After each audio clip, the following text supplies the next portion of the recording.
የእግዚአብሔር ቃል ያድግና ይበዛ ነበር። ሐዋርያት ሥራ ምዕራፍ 12 ቁጥር 24 እንዲሁም ሐዋርያት ሥራ ምዕራፍ 19 ቁጥር 20 የእግዚአብሔር ቃል ያድግና ይበዛ ነበር። ኢሳይያስ ምዕራፍ 55 ቁጥር 11 ደግሞ ከእግዚአብሔር አፍ የወጣ ቃል ከአፌ የሚወጣ ቃል የሚሻውን ያደርጋል እንጂ የላኩት ቃል የላኩትን ይፈጽማል እንጂ በከንቱ ወደ እኔ አይመለስም።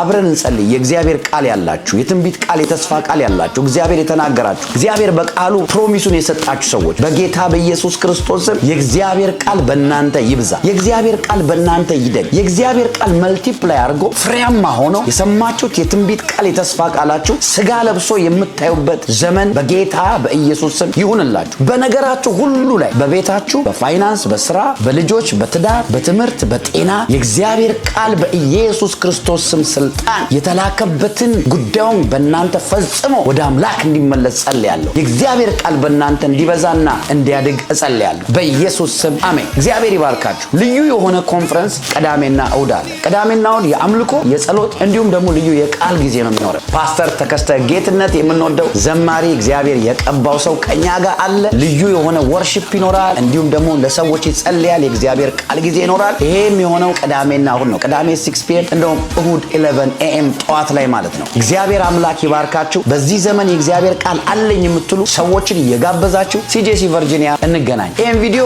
አሜን እያላችሁ ለሰዎች ሼር አድርጉ። ደግሞ ቸርች እንገናኝ። ተጋብዛችኋል። ሻሎም